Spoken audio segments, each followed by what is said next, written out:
Chaque année, à la fin du mois de mai, les Marines honorent ceux de leurs aînés qui sont tombés en 1918 au cours de la première bataille menée par leur corps sur le sol européen.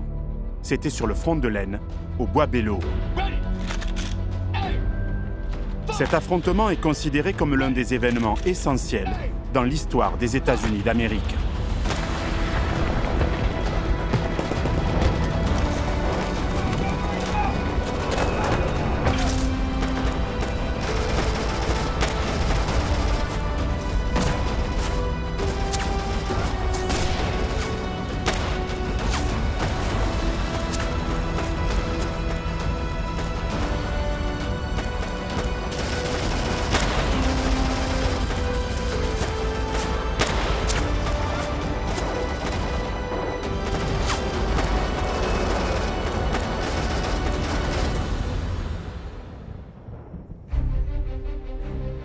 « 21 mars 1918. Le général Ludendorff lance une série d'attaques sur le front occidental. Cette offensive gigantesque est celle de la dernière chance. Les Allemands veulent anéantir leurs ennemis avant que les renforts américains ne soient déployés en France. En quelques jours, les forces du Kaiser vont bousculer les Français et les Britanniques. Les premières lignes sont franchies, les réserves ploient sous le nombre des assaillants, le front est près de craquer. Le spectre de la défaite hante l'état-major allié.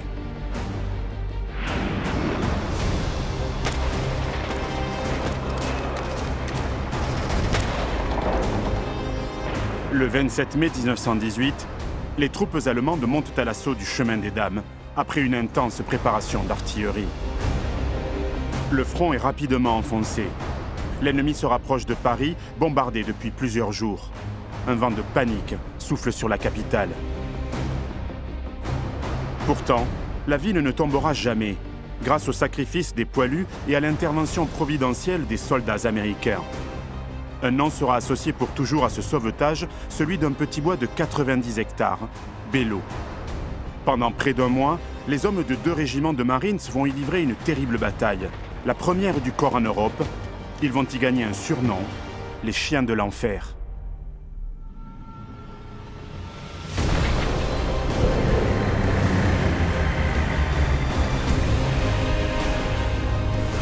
Journaliste et historien, j'ai voulu comprendre ce qui s'était joué au bois de Belleau en ce mois de juin 1918. J'ai recueilli des témoignages. Il en fallait du courage, de la bravoure pour pouvoir traverser ce champ sous les balles de l'ennemi. J'ai récolté des indices. Ah bah ça, c'est un obus de mortier. Rien n'y touche pas, surtout. C'est vraiment dangereux. Pour saisir l'importance de l'un des épisodes les plus dramatiques de la grande histoire du corps des Marines, j'ai arpenté Elwood, le bois de l'enfer. Des passionnés d'histoire vivante ont reconstitué pour moi la dureté des combats. Avec eux, grâce à eux, je suis parti à la découverte d'un affrontement devenu un véritable mythe. La bataille du bois Belleau.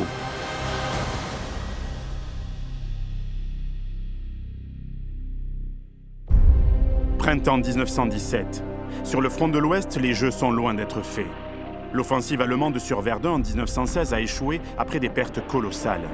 L'attaque des Alliés sur la Somme le 1er juillet n'a guère été plus concluante.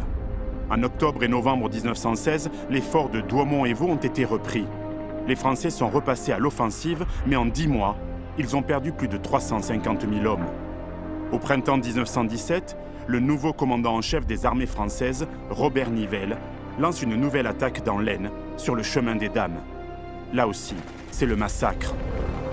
La reprise de la guerre de mouvement n'est pas pour tout de suite. Pire encore, l'angoisse augmente.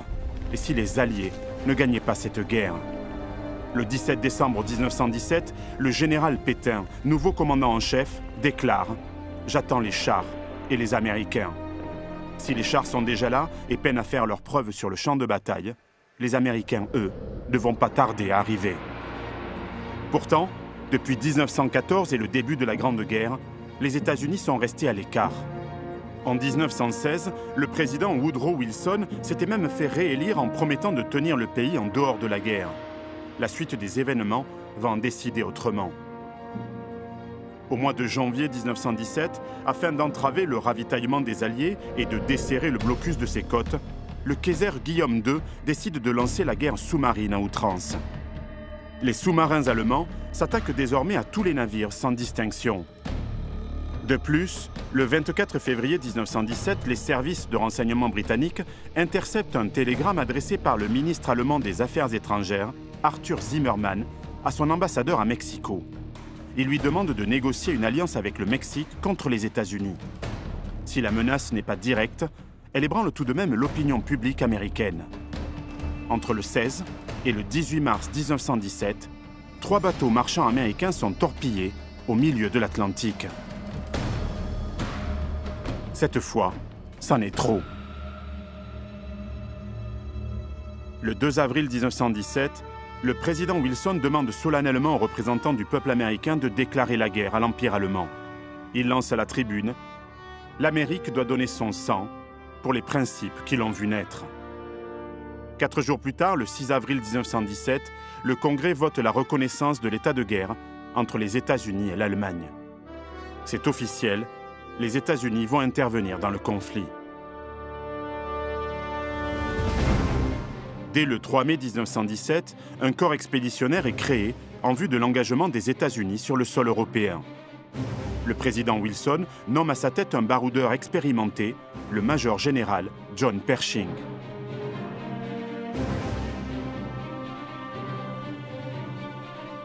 Le 13 juin 1917, Pershing et son état-major débarquent à Boulogne-sur-Mer. Quelques jours plus tard, le 26 juin, la première division américaine, commandée par le général William Luther Sibert, arrive à Saint-Nazaire. Le 4 juillet 1917, le chef du corps expéditionnaire américain célèbre l'Independence Day aux côtés du président de la République française, Raymond Poincaré, dans la cour d'honneur des Invalides. Pershing n'a pas l'intention d'être aux ordres de ses alliés. Historien de l'armée de terre, le lieutenant-colonel Rémy Porte a consacré un ouvrage à l'engagement américain dans le premier conflit mondial. Rémy, quels sont les ordres qui ont été donnés à Pershing au moment où il s'embarque pour la France? Alors les ordres reçus par Pershing découlent directement de l'analyse que fait le président Wilson de la situation politique et stratégique et de son objectif de peser sur la paix future, d'avoir une influence très forte sur les futurs traités de paix. Et donc, ce que Pershing va mettre en œuvre pendant toute la durée de son temps de commandement en France, c'est d'arriver à constituer une armée américaine autonome, de plein exercice, au même titre que l'armée britannique ou que l'armée française, et qui soit engagée sous commandement américain. Je suppose que cela va provoquer un certain nombre de tensions.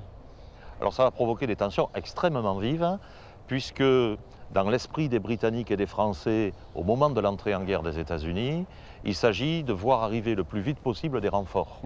Et donc Français et Britanniques souhaitent qu'au fur et à mesure de leur débarquement, les compagnies, les bataillons, voire les compagnies américaines, viennent renforcer leurs divisions qui ont de gros problèmes d'effectifs. Alors que, pour Pershing, il s'agit d'agir en armée américaine constituée. Les Américains refusent d'être les rustines du front ouest, ils veulent en fait avoir un poids décisif sur la conduite des opérations. Face à l'afflux des soldats venus du Nouveau Monde, les ports de Bordeaux et de Cherbourg sont réquisitionnés. Mais c'est le port de Brest qui servira de point principal de débarquement des soldats américains. Plus de 800 000 hommes parviendront en France par là. Début novembre 1917, une base militaire américaine conçue comme une véritable ville pouvant accueillir 70 000 hommes en transit sera même créée à proximité. Les troupes du génie de l'armée américaine vont agrandir le port, construire de nouveaux quais, des entrepôts et surtout établir des kilomètres de voies ferrées.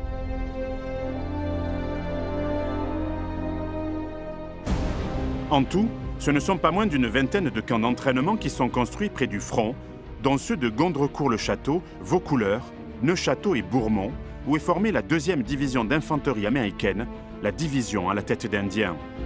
Les Américains établissent une ligne ferroviaire entre leurs ports de débarquement et chacun de leurs camps. Les lignes de la SNCF empruntent toujours le même trajet. Maintenant que cette troupe est parvenue à destination, il va falloir l'entraîner et la préparer à affronter les terribles engagements sur le front occidental.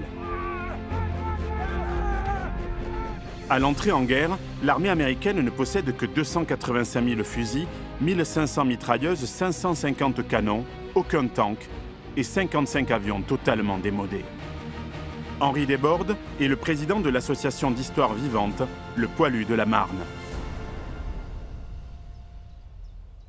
Henri, quel est le niveau d'instruction des troupes américaines lorsqu'elles arrivent en France? Alors, ce qu'il faut savoir, Serge, c'est que l'armée américaine, au moment de l'entrée en guerre, est dans un état d'impréparation totale. C'est-à-dire que les troupes ne sont pas prêtes à cette guerre moderne. Donc il va falloir faire face, il va falloir trouver des solutions. Dans un premier temps, on va constituer sur le territoire américain 16 camps de formation. On va y dépêcher des instructeurs français qui vont être chargés de former les troupes. Cependant, à l'arrivée des troupes américaines dans les ports français, le niveau d'instruction n'est pas atteint. Et comment se déroule l'instruction sur le sol français? Alors justement, cette amplification de l'instruction sur le sol français, elle va se dérouler en 3 phases. La première phase, on va donc prendre cette infanterie et artillerie divisionnaire et on va la séparer pour suivre un entraînement beaucoup plus poussé. La seconde phase, c'est qu'on va envoyer ces troupes américaines sur le front de Lorraine, où on va les dispatcher sous forme de bataillons ou de groupes au sein des unités françaises pour acquérir une expérience supplémentaire. La troisième phase, c'est donc que ces unités, donc infanterie et artillerie, vont être regroupées pour une instruction d'ensemble, où là on va effectuer manœuvres et tirs à balles réelles. L'objectif de cet ensemble de formation, c'est de former aussi bien les troupes régulières, les troupes d'infanterie, que les officiers. C'est un travail qui est quand même colossal. C'est colossal, c'est même plus que colossal.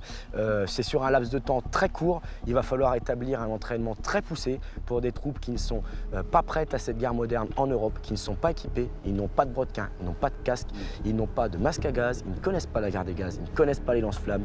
Idem pour l'artillerie, ils n'ont pas de chars et très peu de mitrailleuses. Si l'influence des instructeurs français est réelle, elle est soumise à l'approbation des autorités américaines et très rapidement, des difficultés surviennent. Français et Américains ne sont pas d'accord sur ce qu'il faut enseigner aux nouveaux arrivants. Pour les Américains, l'armée de l'oncle Sam doit être l'élément déterminant de la victoire. Hors de question donc de servir de bouche-trou ou d'être remisé sur un strapontin. Pour le général Pershing, c'est clair. Un soldat ne se bat bien que pour son propre drapeau. S'ils veulent jouer les premiers rôles, les Samis doivent donc se préparer à l'offensive. Inutile d'apprendre la guerre de position dans laquelle Poilus et Tommy sont enlisés depuis 1915. Les officiers supérieurs américains prônent la mobilité et l'initiative. Ils attachent une importance considérable au tir au fusil et à l'emploi de la baïonnette. Les Américains espèrent-ils vraiment, dès leur arrivée, réussir une attaque à travers les lignes de l'ennemi? Pourquoi pas, après tout? Ce rêve d'une percée providentielle, un homme le fait et il ne va pas être loin de le réaliser. Le problème pour les Alliés, c'est que ce général est allemand. Le 21 mars 1918, le général Ludendorff lance son offensive de printemps, une série d'attaques sur le front occidental, entre Dixmude au nord et Reims au sud. L'opération principale, nom de code Michael, située dans la Somme, sera accompagnée d'autres offensives locales sur la Lys, Georgette, dans l'Aisne, Blücher-York, vers Noyon et Montdidier, Gneisenau, toutes conçues pour détourner les forces alliées de l'offensive principale.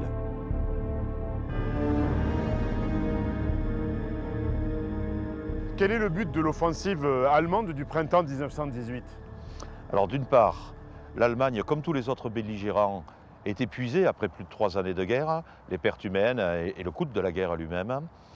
Et puis d'autre part, entre la défection de la Russie d'une part et l'arrivée des soldats américains d'autre part, il y a, pourrait-on dire, une fenêtre d'opportunité, il y a un créneau pendant lequel l'Allemagne peut avoir une supériorité numérique très marquée sur le front occidental.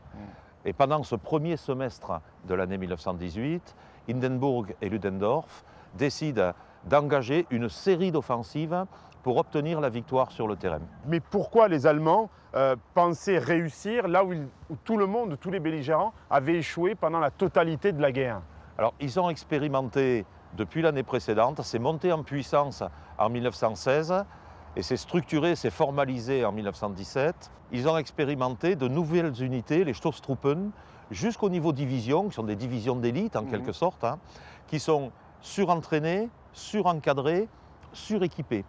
Et ces unités d'élite ont pour mission de foncer droit devant l'aile sans se préoccuper des résistances qui peuvent rester en arrière et qui sont ensuite réduites par de l'infanterie classique.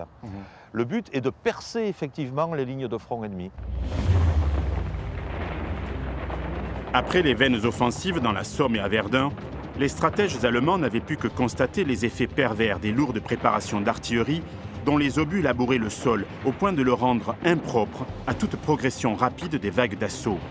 Il fallait donc privilégier les bombardements ciblés qui permettraient à des troupes spécialement entraînées et équipées, les Stoßtruppen ou Sturmtruppen, de s'emparer des points clés du dispositif de défense ennemi. Ces fantassins d'élite, équipés de mitrailleuses, de grenades et de lance-flammes, avancent au plus près du barrage roulant de l'artillerie, traversent au plus vite les réseaux de fils de fer barbelés, passent rapidement les premières lignes pour s'engouffrer dans les boyaux de communication. Certains groupes auront pour objectif d'atteindre les postes de commandement ou les centres de transmission ennemis, pendant que d'autres fixeront les points de résistance afin de permettre à la seconde vague de progresser à son tour.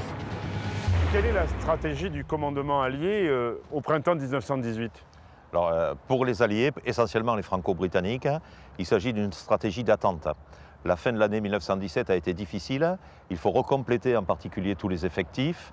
Et donc, les Anglais comme les Français attendent à la fois des renforts humains et l'arrivée des nouveaux matériels. On connaît la formule de Pétain, j'attends les chars et les Américains. Est-ce qu'il y a une coordination du commandement ?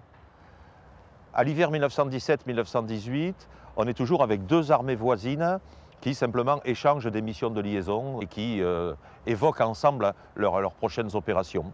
Ce n'est qu'avec la menace lourde, directe, qui va peser sur les Français et les Anglais dans la région d'Amiens fin mars, début avril, qu'on assiste progressivement, il faut 2 ou 3 réunions successives, à la désignation du général Foch comme commandant en chef interallié avec une réelle autorité et de réelles responsabilités à l'échelle de l'ensemble du front. Finalement, il était temps parce qu'au printemps 1918, l'heure est grave. Alors, l'heure est tellement grave qu'au mois de juin, les Allemands sont revenus à quelques dizaines de kilomètres de Paris, comme en septembre 1914. Le 21 mars, Hindenburg et Ludendorff déclenchent l'offensive Michael pour enfoncer le front britannique. Ludendorff veut atteindre la Manche et détruire l'armée anglaise. À 4h40, 6200 canons plongent les premières lignes sous un déluge de fer et de feu. Les défenseurs britanniques, littéralement assommés par ce bombardement, voient fondre sur eux les Sturmtruppen. À 9h40, 200 000 Allemands attaquent les lignes anglaises entre Cambrai et Saint-Quentin. Ils progressent de 65 km, bousculant l'ennemi, débordés, submergés. Les Alliés perdent 250 000 hommes, mais l'armée britannique, bien qu'éprouvée, tient toujours Arras. L'offensive allemande marque le pas. Elle est suspendue le 5 avril et sera définitivement stoppée le 28 mai par la première offensive des troupes américaines de la 1re division d'infanterie sur Cantigny. Le 9 avril, Ludendorff attaque dans la Flandre sur la Lys et dans le secteur d'Ypres. L'offensive, surnommée Georgette, ne sera pas un franc succès. Le 2 mai, elle est également arrêtée.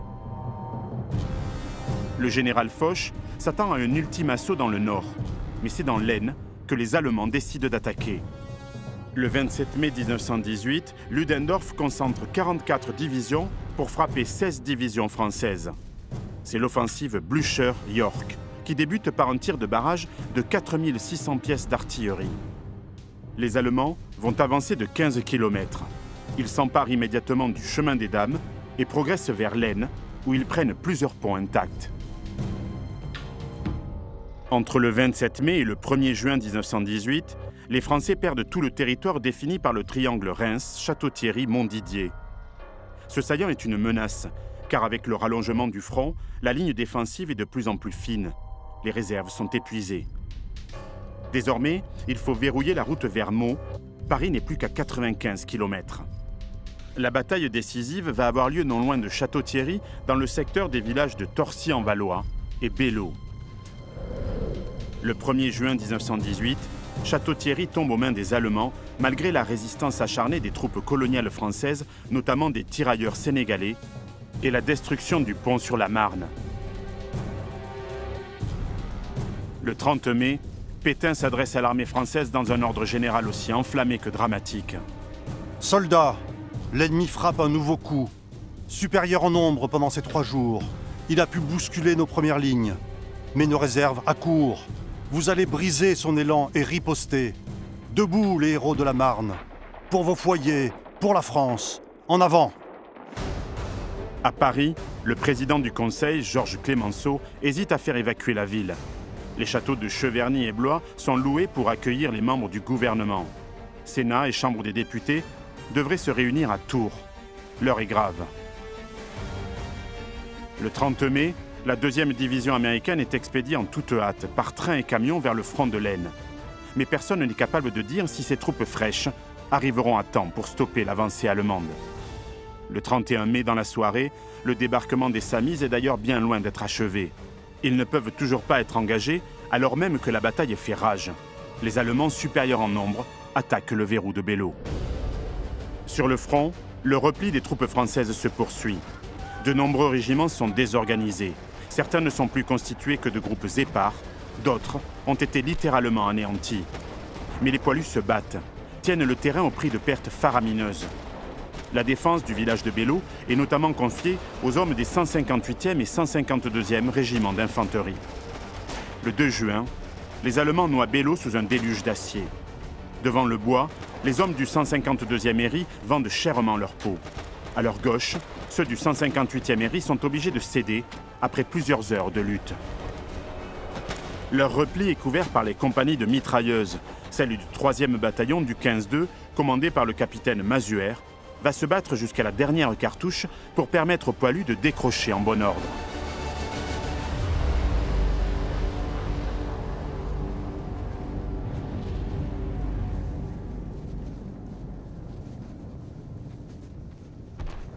Dans la soirée du 2 juin 1918, les débris des unités françaises se rassemblent. Les poilus sont remplacés par les premiers éléments de la 2e division d'infanterie américaine, qui se concentre alors essentiellement à proximité et au cœur du village de Lucy-le-Bocage, sur une ligne de front s'étendant de Marigny à Norxois, au nord-ouest, au hameau de Thiollet, au sud-est. Au centre du dispositif, la 4e brigade de Marines, du général Arbord. C'est en 1775 que les 2 premiers bataillons de Marines voient le jour. Ils combattront au cours de la guerre d'indépendance américaine. Le corps des Marines est mis en place officiellement par un acte du Congrès le 11 juillet 1798. Depuis, et jusqu'au mois de juin 1917, les Marines ont été de tous les conflits, aussi bien sur les territoires des 2 Amériques que dans des pays lointains en Orient ou en Afrique. Ils combattront en Chine, au Panama, à Veracruz, Haïti, Saint-Domingue, au Nicaragua, au Mexique, à Cuba et aux Philippines. Au cours de toutes ces campagnes, les Marines ont forgé un esprit de corps hors du commun et sont parvenus à acquérir une solide réputation de bravoure. À l'heure de l'entrée en guerre, de nombreux Américains, encouragés par le slogan « First to Fight », choisissent naturellement de rejoindre ce corps d'élite. Les camps d'entraînement fleurissent outre-Atlantique, à Paris Island, Philadelphie, Brooklyn et bientôt à Quantico en Virginie, qui accueillera la plus grande base du corps des Marines. Ces soldats sont sans doute parmi les meilleurs du corps expéditionnaire américain. Pour pouvoir venir en France, ils ont dû subir des épreuves très dures et être notamment qualifiés marksman, être d'excellents tireurs. Une qualité qui ne va pas tarder à leur servir dans les alentours d'un petit village paisible, Lucy-le-Bocage. C'est en avant de ce bourg que le 2 juin au soir se met en place un faible rideau défensif. Muriel Castier est passionnée par l'engagement des troupes américaines. Elle guide les visiteurs autour de Château-Thierry et aide également les familles de vétérans à retracer le parcours de leurs ancêtres engagés dans la région. Muriel, dans quelles conditions s'installent les soldats américains de la 2e division d'infanterie ? Écoute, au 31 mai, lorsqu'ils arrivent ici, c'est le chaos total. Parce que les soldats français, eux, battent retraite. C'est tellement vraiment difficile pour eux. Et un soldat, d'ailleurs, capitaine Lloyd William, va s'entendre dire d'appuyer un officier de la 23e division d'infanterie qu'il faut quitter ces lieux avec ses hommes. Et lui, il va lui répondre, mais battre en traite, on vient seulement d'arriver. D'ailleurs, cette phrase-là va être reprise par de nombreux politiciens. Et ça veut dire qu'à ce moment-là, les Allemands sont prêts de l'emporter ? Alors oui, tout à fait. Les Allemands commencent à s'épuiser parce que bon, les forces françaises sont tellement tenaces dans ce secteur, ils vont même se sacrifier. Tout ça parce que certaines unités américaines sont sur le point d'arriver. Alors on va voir justement le 158e et 152e régiment d'infanterie qui va recevoir l'ordre de contre-attaquer justement pour permettre à ces troupes américaines de pouvoir s'installer. Parce que n'oublions pas que lorsqu'ils arrivent, ils n'ont pas de mitrailleuses, ils n'ont que des fusils. Le chaos est vraiment intégral. Voilà, tout à fait.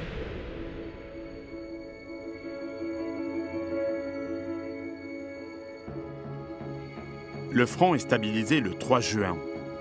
En 4 jours de combat, les régiments français engagés autour des villages de Torcy et Bello ont perdu la moitié de leurs effectifs. Ils ont atteint l'extrême limite de leurs forces. Le reste des réserves françaises doit être acheminé vers l'Oise et la Somme. Désormais, la division à la tête d'Indiens est seule face à l'ennemi. C'est la première fois de son histoire. L'enjeu est de taille car les Samis sont installés sur un point névralgique du front et plongés au cœur d'une bataille des plus féroces. Les Marines vont subir l'épreuve du feu dès le 4 juin. Les Allemands, qui se sont emparés de Bussière, Torcy, Bello et Bourèche, ainsi que du bois de Bello, vont tenter de déboucher vers la route nationale. L'offensive et la percée doivent avoir lieu en direction de Marigny en Orsois. Le 1er juin, la 2e division américaine s'installe dans le secteur. La brigade de Marines s'établit sur une ligne allant de la ferme des Mares aux abords sud du village de Bourèche. Du 3 au 5 juin, les Samis aménagent le terrain. Ils creusent des trous individuels et organisent une seule ligne de défense.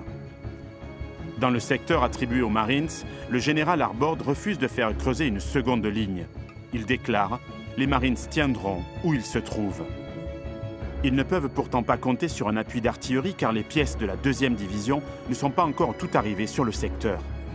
Ils disposent juste de leurs fusils Springfield modèle 1903 et d'armements de fabrication française, comme la mitrailleuse Hotchkiss, aussi robuste que précise, et le célèbre fusil mitrailleur Chauchat, conçu en 1915 pour tirer des munitions de 8 mm Lebel et modifié en 1918 afin d'employer des munitions Springfield de calibre 7,62. C'est une arme rustique, très critiquée par ses servants car elle s'enraye fréquemment et est particulièrement vulnérable à la boue et autres poussières. Le 4 juin, les Allemands déclenchent une violente attaque sur la ferme des Mares. Ils souhaitent infliger des pertes sévères au nouvel adversaire américain, le marqué au fer rouge. Mauvaise option. Non seulement les 1er et 2e bataillons du 5e Marines encaissent vaillamment le choc, mais les assaillants tombent comme des mouches sous les balles des tireurs d'élite qui les abattent comme au stand de tir. Au soir du 4 juin, l'avancée allemande est définitivement stoppée. Les troupes du Kaiser n'iront pas plus loin. Elles sont parvenues à environ 80 km de Paris et tiennent une ligne passant au sud du bois de Bello et du village de Bourèche.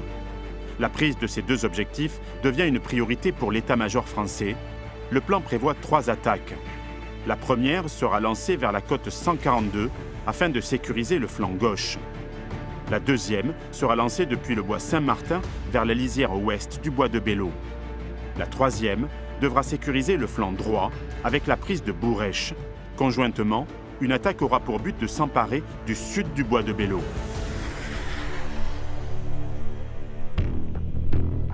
Le commandant du 21e corps d'armée, le général de Goutte, assure aux Américains que l'ennemi ne tient qu'une toute petite partie du bois de Bello. Il se trompe. En fait, aucune reconnaissance n'a été effectuée. Les lisières du bois sont truffées de mitrailleuses allemandes, dont la célèbre MG-08, une arme dévastatrice, symbole de la Grande Guerre, capable de tirer 500 coups par minute. Muriel, comment les Allemands se sont-ils retranchés ici dans ce secteur ? Écoute, c'est simple, la configuration ici, elle est telle que donc en juin 18, on retrouve ici un terrain plat. Tout autour de nous, des collines avec des bois, donc assez denses, où les Allemands postaient de la mitrailleuse. Voilà. Donc en fait, les soldats américains avançaient sur un billard, quoi. Voilà, tout à fait, ils étaient à découvert, d'où de nombreuses pertes dans ce secteur. On peut imaginer qu'il y a eu plusieurs centaines de morts ici. Ah oui, très certainement, oui, puisque tu n'as rien pour te protéger, tu es complètement à découvert. Ouais. Et c'est dans ce secteur-ci que se trouve l'un des premiers objectifs des Marines, la côte 142. Oui, voilà, en fait, tu retrouves là cette fameuse colline 142 que les Américains veulent prendre à tout prix. Alors, il faut savoir que cette colline, elle est très fortifiée puisque les Allemands vont positionner de la mitrailleuse tout au long de cette colline, de ce bois, également sur les flancs et sur les ravins, si bien que les Américains, lorsqu'ils vont se traverser ce champ à découvert, vont se trouver nez à nez avec ces mitrailleuses, ces lignes mitrailleuses, et c'est là qu'on va avoir énormément de pertes humaines, ici. Les Marines du 1er bataillon du 5e régiment se sont enterrés avec l'aide d'une unité du 2e génie au pied de la côte 142. Les Allemands ont pris position dans les ravins et le bois. 200 mètres séparent les deux ennemis. Le 6 juin, l'attaque est lancée vers 5 h du matin au travers d'un champ de blé à découvert, directement en face des mitrailleuses allemandes.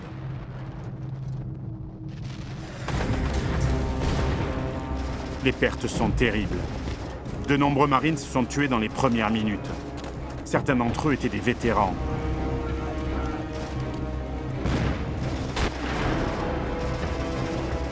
Après la première tentative, les Marines utilisent 2 ravins pour prendre de flanc leurs ennemis. L'objectif sera atteint vers 7 h du matin. Les combats se termineront à la baïonnette, sans aucune merci pour les mitrailleurs allemands.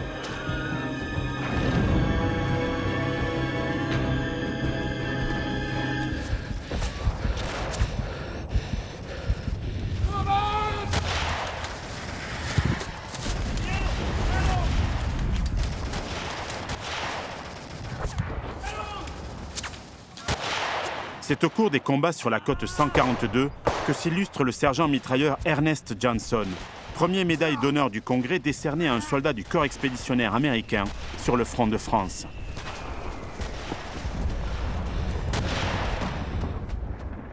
À 7 h du matin, la côte 142 est tombée après d'âpres combats. À 17 h, ce même 6 juin 1918, 2 attaques vont être déclenchées. 2 bataillons du 6e Marines doivent s'emparer du village de Bourèche et de la lisière méridionale du bois de Belleau. Le 5e Marines doit attaquer la lisière ouest du bois de Belleau à partir du bois Saint-Martin. Cette attaque est particulièrement meurtrière. Sortis de la protection des arbres, les Marines doivent traverser un champ de blé et parcourir plusieurs centaines de mètres, totalement à découvert.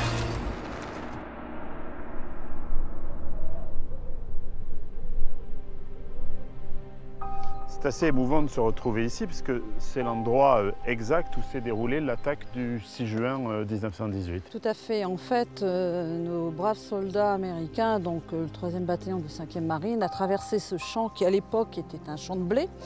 Donc, t'imagines, vraiment parfaitement à découvert, traverser ce champ en sachant qu'à l'orée du bois, ici même, voilà, ici même, étaient postées des mitrailleuses allemandes. Qui n'attendaient que ça de tirer et puis de tuer ces soldats. Alors en sachant que les troupes américaines arrivent par vagues successives, donc imagine les premiers soldats traversant, tombant sous la mitraille, d'autres retraversant derrière eux, trouvant leurs camarades là morts. Ils vont tomber comme des mouches ici. D'ailleurs, il y aura un sergent américain donc, de New York, le sergent Daly, qui, pour motiver ses troupes, va leur dire en anglais « Come on, you son of bitch, you want to live forever ». Donc en clair, allez-y, fils de pute, vous n'allez pas vivre éternellement. Donc c'était quelque chose pour les motiver, parce qu'ici, il en fallait du courage, de la bravoure pour pouvoir traverser ce champ sous les balles de l'ennemi. Ça va être une hécatombe ici. Et au même moment, il y a une attaque également du 6e Marines dans le sud du bois et sur Bourèche. Comment ça se passe? Eh bien écoute, dans ce secteur-là, ça sera vraiment atroce aussi. En fait, ça va être encore peut-être même pire qu'ici dans ce secteur. Ils vont être vraiment, on va dire, décimés aussi là-haut. Le bois de l'enfer mérite vraiment son surnom. Tout à fait, tout à fait. C'est vraiment le bois de l'enfer. Les hommes qui tentent de s'emparer du sud du bois de Belleau sont fauchés par les mitrailleuses allemandes. La lisière est pourtant atteinte et certains nids de mitrailleuses sont nettoyés les uns après les autres, au prix de pertes effroyables. Mais les Marines ne tiennent qu'une toute petite partie du bois. Même hécatombe chez les hommes qui doivent prendre Bourèche. 2 compagnies du 2e bataillon du 6e Marines se lancent dans une charge de 700 mètres en terrain découvert. Vers 22 h, une vingtaine de Marines s'emparent de l'objectif. Ils doivent repousser plusieurs contre-attaques et tenir sans espérer aucun ravitaillement. Les Allemands ne reprendront jamais Bourèche, mais le village n'est plus qu'un tas de ruines. Les Marines viennent de subir de très lourdes pertes. Un cimetière provisoire voit le jour à Lucy-le-Bocage, à l'ombre d'un poirier, aujourd'hui plus que centenaire. Quel est le bilan de la journée du 6 juin 1918 ? Disons que cette journée-là va être une des journées les plus tragiques pour le corps des Marines, puisqu'ils vont perdre 1087 hommes sur cette journée. Ce sera l'une des journées les plus terribles pour le corps des Marines. Comment expliquer un tel massacre ? En fait, le problème, c'est le manque de coordination entre l'artillerie et l'infanterie.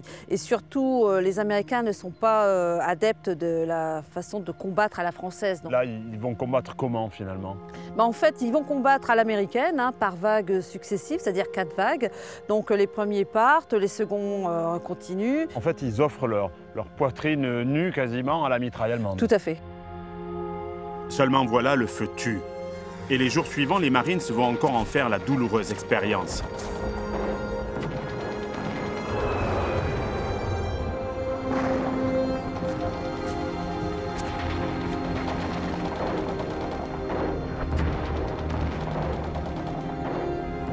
Au soir du 6 juin, les Américains tiennent la côte 204.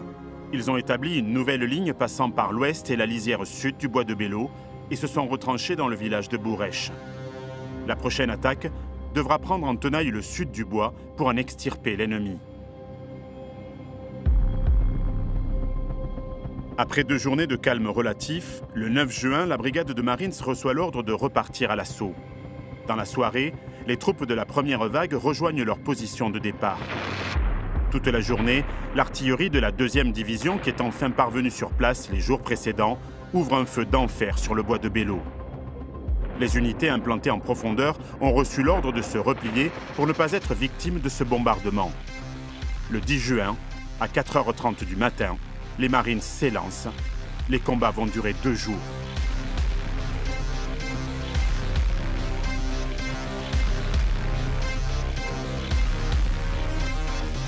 Ici, Muriel, l'environnement ne semble pas avoir vraiment changé en fait. Non, en fait, ça n'a pas du tout changé. La configuration est quasiment la même qu'en juin 18. On retrouve toujours sur les hauteurs des plateaux où les Allemands vont positionner des lignes mitrailleuses, forcément, puisqu'ils vont assurer leurs arrières, ils vont protéger leurs forteresses. On a également, de toute façon, tu regardes autour de toi, tous ces arbres qui, en fait, ont permis justement aux tireurs d'élite, à des snipers, de pouvoir bien se positionner et d'atteindre fermement le soldat américain. La bataille se désagrège alors en un combat de section, de groupe et finalement d'homme à homme. Les nids de mitrailleuses sont emportés à la baïonnette et au corps à corps. Le lieutenant Cook écrira dans son rapport sur les combats « Dès que nous nous emparions d'un nid de mitrailleuses, un nouveau ouvrait le feu sur notre flanc. C'est arrivé à maintes reprises. Le second ne tirait pas un coup de feu avant que nous ayons pris le premier. Ce n'est qu'après qu'il nous tirait dessus. » Les soldats ici devaient être complètement désorientés quand on voit les arbres aujourd'hui. Ça me paraît logique d'être désorienté parce que lorsque tu arrives ici comme ça sur des nids de mitrailleuses, tu ne sais plus où tu vas. D'ailleurs, il y aura même une confusion là-dessus parce qu'il y aura le 2e bataillon du 5e qui va faire un rapport au lieutenant-colonel Louise en disant voilà, ça y est, on a atteint la limite de Belleau, alors qu'ils seront qu'à la lisière est du bois. Et ils seront perdus en fait. Voilà, en fait, ils seront perdus et ils ne seront qu'à Bourèche. Et ça va porter une grosse confusion puisque ce rapport-là va être envoyé au général Arbord qui, lui, va le retransmettre à Pershing. Pershing va en faire toute une médiatisation. Les conditions de combat ici sont donc, du fait de cet environnement, vraiment effroyables en fait. En fait, ici, le surnom qu'on donnera à ce bois, c'est le bois de l'enfer, Hellwood, c'est ce qu'ils vont dire, tellement les conditions de bataille vont être atroces. En 2 jours, les 10 et 11 juin, les Marines ont réduit de nombreux points de résistance, fait 500 prisonniers et se sont emparés de 35 mitrailleuses.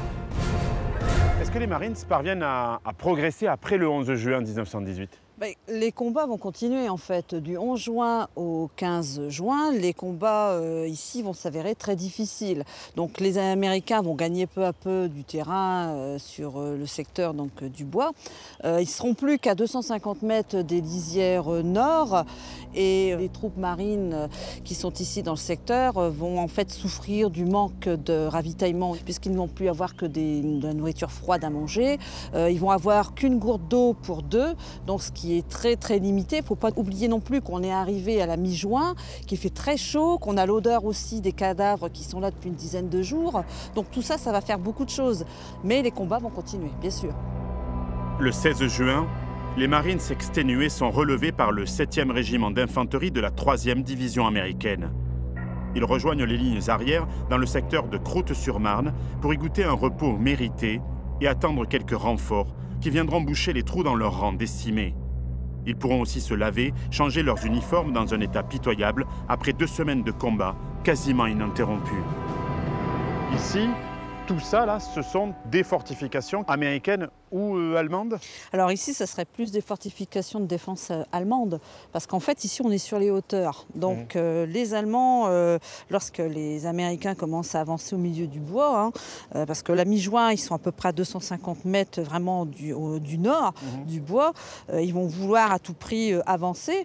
Et donc, ce que vont faire les Allemands, c'est qu'ils vont essayer de sécuriser tout ce secteur, utiliser justement les points les plus hauts, comme ici, les carrières, pour poster de l'artillerie, enfin de la mitrailleuse, et sécuriser leur secteur. On va être ici comme dans une forteresse en fait. Quand le 7e d'infanterie arrive pour remplacer les Marines, c'est la mi-juin, comment ça se passe pour le 7e d'infanterie? En fait, le 7e d'infanterie ne va pas arriver à garder les positions que les Marines sont pris. Les Allemands vont les repousser, on va dire, férocement. Et là, en fait, au lieu de gagner du territoire, la 7e va en perdre. Mais pourquoi l'armée américaine n'utilise pas la bonne tactique? Qu'est-ce qui se passe au Bois-Bello dans ces jours-là, en fait? Bon, déjà, au départ, il y a l'artillerie qui n'arrive pas. Il n'y a pas le pilonnage qu'on attendait pour, justement, défendre les positions et puis massacrer les positions allemandes. Il est temps que les Marines reviennent aux affaires. Le 22 juin 1918, ils remontent en ligne. À cette date, les troupes américaines tiennent les 2 tiers du bois de Bello. Mais le commandement français ordonne que l'objectif soit pris dans les meilleurs délais. Le 23 juin, l'attaque reprend vers le nord. Le 3e bataillon du 5e Marines s'élance contre les retranchements allemands. Mais une fois de plus, c'est le massacre. En 5 heures d'affrontement, le corps des Marines a perdu 104 hommes. Il faudra mobiliser 200 ambulances pour évacuer les blessés.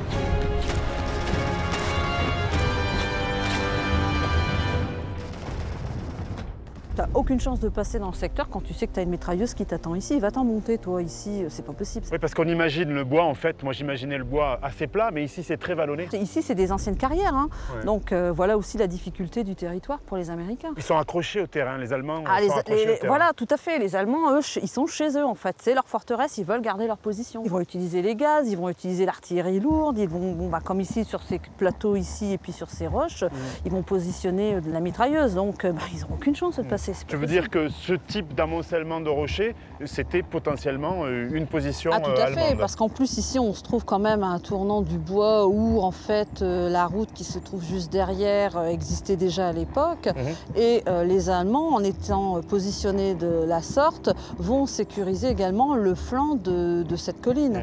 Donc le bois va être sécurisé en grande partie ici et ces rocs vont être très utiles pour les Allemands. En fait le bois à vélo, quand on regarde, c'est pas grand, hein, c'est vraiment qu'un petit bois comparé à d'autres champs de bataille. Et malheureusement, ici, le corps des Marines va perdre plus de 1000 hommes quand même. Donc c'est une hécatombe pour eux. On voit bien les traces, ça c'est les traces de position. C'est des traces de position. De toute façon, tu peux retrouver sur les roches ici des impacts de balles, de mitrailleuses. Tu as des trous partout. Oui, c'est vrai, tu peux voir les impacts qu'ont laissé cette artillerie. Oui, ça, ce sont des trous d'obus, en fait. Voilà, c'est ça. Je vais te faire voir quelque chose. Regarde un petit peu là sur le côté. Tu vois tous ces impacts que tu vas retrouver un petit peu partout. Tu vois, regarde, ça te montre bien vraiment... Oui, les combats ont été acharnés ici, quoi. Voilà, et en fait, les positions allemandes s'obstinent à défendre leur territoire. Ouais. Le 25 juin, à partir de 3 h du matin et pendant 14 heures, l'artillerie franco-américaine pilonne les lignes allemandes dans le bois. Aux éclats d'obus s'ajoutent les échardes acérées dues à l'explosion des troncs. La farouche résistance des Allemands est ébranlée par ce déluge. À 17 h, 4 compagnies du 3e bataillon du 5e régiment de Marines montent à l'assaut et se heurtent à plusieurs nids de résistance. Une fois de plus, les combats se terminent au corps à corps. Où est-ce qu'on est ici, Muriel? Écoute Serge, là on est au pavillon de chasse, donc on est vraiment à l'extrême nord du bois Belleau. Là où se sont joués les derniers instants, les dernières batailles, les moments les plus durs. C'est le dernier nid de résistance allemand, c'est ça? Voilà, c'est ça. En fait, ici, le 26 juin à 23 h 30, en fait, le bois a été pris. C'était terminé pour les Allemands, le bois appartenait donc aux Marines. Comment les Américains annoncent-ils cette victoire? Eh ben, c'est simple, les Américains, en fait, par un rapport qui a été établi par un major qui s'appelait d'ailleurs Maurice Shearer, qui était chef du 3e bataillon du 5e Marine, qui écrira donc comme rapport dans son unité que le bois est définitivement aux mains des Marines des États-Unis d'Amérique. Le bois appartient aux Marines désormais. Voilà, le bois appartient désormais aux Marines. Le 29 juin 1918, le général de Goutte, commandant de la 6e armée française, proclame à l'ordre du jour: en raison de la brillante conduite de la 4e brigade de la 2e division d'infanterie des États-Unis, qui a enlevé de haute lutte Bourèche et le point d'appui du bois de Belleau, défendu avec acharnement par un adversaire nombreux, le général commandant la 6e armée décide que dans toutes les pièces officielles, le bois Belleau portera désormais le nom de bois de la brigade des Marines. À Belleau, les Marines ont gagné un surnom, les chiens de l'enfer. Il leur inspirera un rituel, venir boire l'eau de la fontaine du château, un mastif en bronze installé là en 1840. L'animal devient aussitôt l'emblème et la mascotte du corps. Rémi, finalement, quel est le bilan de l'intervention américaine à Bois-Belleau? Alors, si on veut tirer le bilan des enseignements de cette intervention de l'armée américaine au sens large, et plus particulièrement de la brigade de Marines à Bois-Belleau, il faut le faire à 2 niveaux différents. Au plan individuel de l'unité élémentaire du soldat américain, les qualités d'enthousiasme, de courage, de jeunesse, de dynamisme sont d'une part indiscutablement reconnues, et puis ils en font vraiment la preuve. Ils montent au feu avec un courage absolument incroyable. Par contre, au niveau collectif, sur le plan de la manœuvre des unités, on constate très rapidement de gros déficits et on les voit dès Bois-Belleau avec cet engagement en rang serré des Marines contre des positions de mitrailleuses solidement installées et sans appui d'artillerie, au début au moins. Ils chargent poitrine nue. Voilà, pratiquement. Et là, on a bien la preuve du déficit de préparation, d'entraînement, de préparation de l'armée américaine à cette forme de guerre moderne et industrielle. En fait, pour résumer, les Américains s'engagent, ce qui est étonnant, à la fin du printemps 1917, comme les Français se sont engagés quelque part au mois d'août 1914, et ils vont apprendre dans le sang, et jusqu'à la fin de la guerre, jusqu'en novembre 1918, que le feu tue. En 4 semaines de combat, la 2e division d'infanterie américaine aura payé un lourd tribut à la reconquête du secteur nord-ouest de Château-Thierry. 8000 hommes y ont été mis hors de combat. La seule brigade de Marines a perdu plus de 4500 combattants, tués lors de la bataille, blessés ou gazés. La moitié de l'effectif engagé. Malgré une nouvelle offensive allemande en Champagne à la mi-juillet 1918, les troupes franco-américaines reprennent Château-Thierry aux Allemands le 18 juillet. C'est le début d'une contre-attaque foudroyante, au cours de laquelle les Alliés vont enfin reprendre et conserver l'initiative. L'offensive de printemps aura coûté 500 000 hommes à l'armée allemande, alors même que 100 000 Américains débarquent tous les mois dans les ports de France.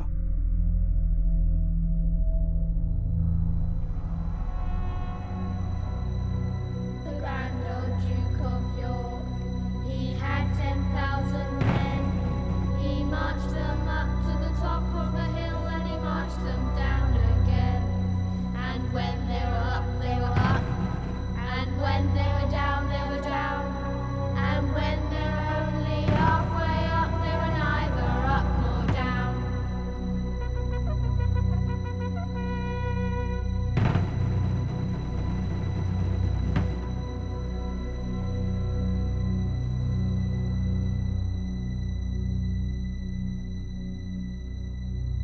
Le courage et la ténacité des hommes de la 1re division américaine sur le front de la Somme, à Cantigny, puis des Marines de la 2e division américaine au bois de Belleau, ont surpris leurs adversaires qui doutaient sérieusement de la valeur des troupes de l'oncle Sam. Dans les mois suivants, et notamment au cours de la seconde bataille de la Marne, l'armée américaine n'aura de cesse de s'imposer comme l'une des forces militaires majeures du XXe siècle. Les États-Unis accèdent ainsi au rang de grande puissance. À l'été 1918, la Grande Guerre est dans un tournant décisif. Les chars et les Américains sont enfin arrivés.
« 21 mars 1918.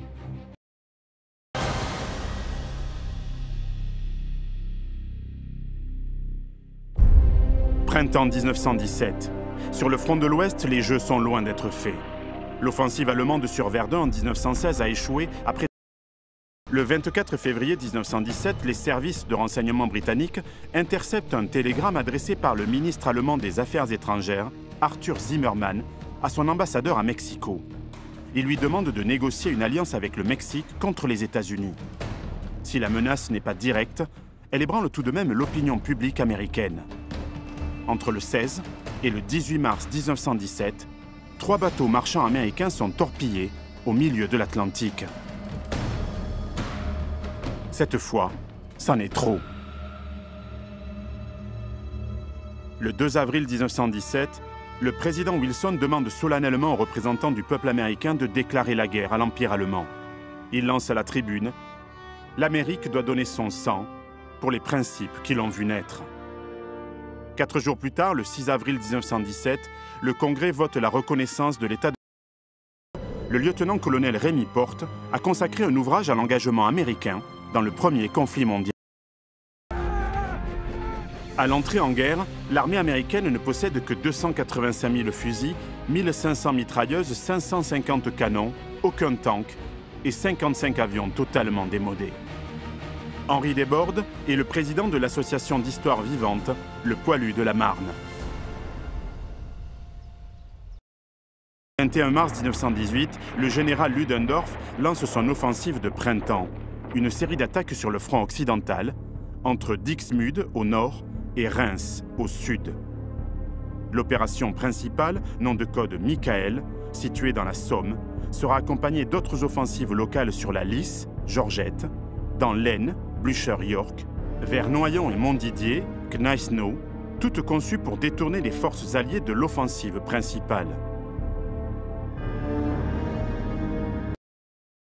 À 9h40, 200 000 Allemands attaquent les lignes anglaises entre Cambrai et Saint-Quentin. Ils progressent de 65 km, bousculant l'ennemi, débordés, submergés. Les Alliés perdent 250 000 hommes, mais l'armée britannique, bien qu'éprouvée, tient toujours Arras. L'offensive allemande marque le pas. Elle est suspendue le 5 avril et sera définitivement stoppée le 28 mai par la première offensive des troupes américaines de la 1re division d'infanterie sur Cantigny. Le 9 avril, Ludendorff attaque dans la Flandre sur la Lys et dans le secteur d'Ypres. L'offensive, surnommée Georgette, ne sera pas un franc succès. Le 2 mai, elle est également arrêtée.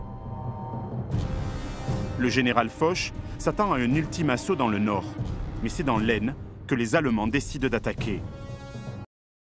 Ils prennent plusieurs ponts intacts. Entre le 27 mai et le 1er juin 1918, les Français perdent tout le territoire défini par le triangle Reims, Château-Thierry, Montdidier. Ce saillant est une menace, car avec le rallongement du front, la ligne défensive est de plus en plus fine. Les réserves sont épuisées. Désormais, il faut verrouiller la route vers Meaux. Paris n'est plus qu'à 95 km. La bataille décisive va avoir lieu non loin de Château-Thierry, dans le secteur des villages de Torcy-en-Valois et Belleau. Le 1er juin 1918, Château-Thierry tombe aux américaines, qui se concentre alors essentiellement à proximité et au cœur du village de Lucy-le-Bocage, sur une ligne de front s'étendant de Marigny à Norxois, au nord-ouest, au hameau de Thiollet, au sud-est. Au centre du dispositif, la 4e brigade de Marines, du général Arbord. C'est en 1775 que les 2 premiers bataillons de Marines voient le jour. Muriel Castier est passionnée par l'engagement des troupes américaines. Elle guide les visiteurs autour de Château-Thierry et aide également les Allemands, qui se sont emparés de Bussière, Torcy, Belleau et Bourrèche, ainsi que du bois de Belleau, vont tenter de déboucher vers la route nationale. L'offensive et la percée doivent avoir lieu en direction de Marigny à Norxois. Le 1er juin, la 2e division américaine s'installe dans le secteur. La brigade de Marines s'établit sur une ligne allant de la ferme des Mares aux abords sud du village de Bourrèche. Du 3 au 5 juin, les Samis aménagent le terrain. Ils creusent des trous individuels et organisent une seule ligne de défense. Dans le secteur attribué aux Marines, le général Arbord refuse de faire creuser une seconde ligne. Il déclare « Les Marines tiendront où ils se trouvent ». Ils ne peuvent pourtant pas compter sur un appui d'artillerie car les pièces de la 2e division ne sont pas encore toutes arrivées sur le secteur. Ils disposent juste de leurs fusils Springfield modèle 1903 et d'armements de fabrication française, comme la mitrailleuse Hotchkiss, aussi robuste que précise, et le célèbre fusil mitrailleur Chauchat, conçu en 1915 pour tirer des munitions de 8 mm Lebel et modifié en 1918 afin d'employer des munitions Springfield de calibre 7,62. C'est une arme rustique, très critiquée par ses servants car elle s'enraye fréquemment et est particulièrement vulnérable à la boue et autres poussières. Le 4 juin, les Allemands déclenchent une violente attaque sur la ferme des Mares. Ils souhaitent infliger des pertes sévères au nouvel adversaire américain, le marqué au fer rouge. Mauvaise option. Non seulement les 1er et 2e bataillons du 5e Marines encaissent vaillamment le choc, mais les assaillants tombent comme des mouches sous les balles des tireurs d'élite qui les abattent comme au stand de tir. Au soir du 4 juin, l'avancée allemande est définitivement stoppée. Les troupes du Kaiser n'iront pas plus loin. Elles sont parvenues à environ 80 km de Paris et tiennent une ligne passant au sud du bois de Belleau et du village de Bourrèche.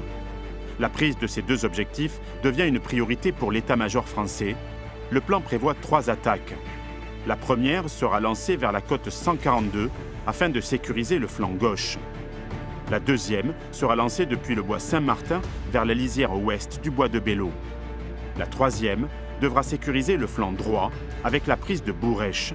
Conjointement, une attaque aura pour but de s'emparer du sud du bois de Belleau.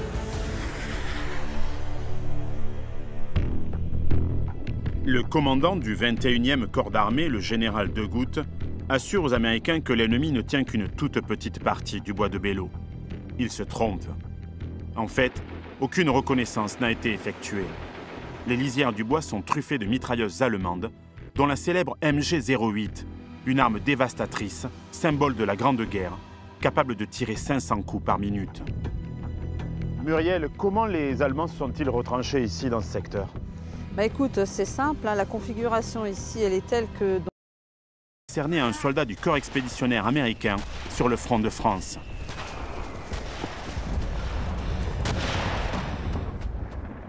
À 7 h du matin, la côte 142 est tombée après d'âpres combats. À 17 h, ce même 6 juin 1918, 2 attaques vont être déclenchées. 2 bataillons du 6e Marines doivent s'emparer du village de Bourèche et de la lisière méridionale du bois de Belleau. Le 5e Marines doit attaquer la lisière ouest du bois de Belleau à partir du bois Saint-Martin. Cette attaque est particulièrement meurtrière.